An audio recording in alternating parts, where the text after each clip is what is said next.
Hello, welcome to HattonGames. Today we are doing the first video in the Counter-Strike Source gameplay and gun review series.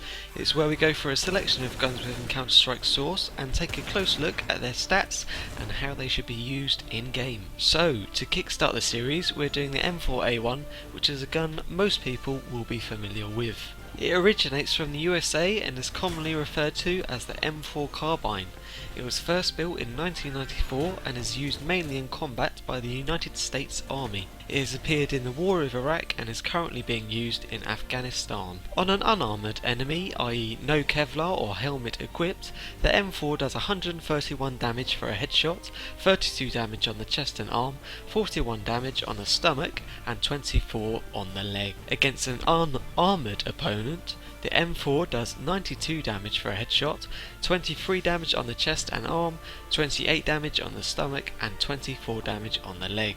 As you can see, it's always important to buy your Kevlar and helmet, as this can save you from a one-shot kill to the head. The reload time on the M4 is quite low compared to other weapons. It takes 3 seconds to reload a full magazine. This should be enough time to quickly dip in and out of cover and have a full magazine ready for the enemy. The M4 has one of the higher rates of fire at 685 rounds per minute, which makes it useful when spraying and praying. It has a standard magazine size for a rifle of 30 rounds, and the speed of the M4 is 230 out of the default speed 250.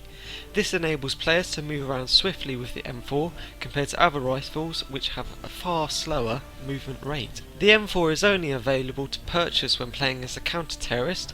However, it can fall into terrorists' hands if they pick it up from a dead CT. The weapon is moderately priced, coming in at $3,100. It's significantly higher than that of the AK-47 used by the terrorists. In competitive CSS, the M4 is typically bought in the third round, providing the team has enough money. So, overall, the M4 makes up for a well-rounded rifle. It does significant damage to both armoured and unarmoured opponents, and has incredibly controllable recoil. With the M4 being a very light weapon and good at short to long range, it can be mastered for every situation.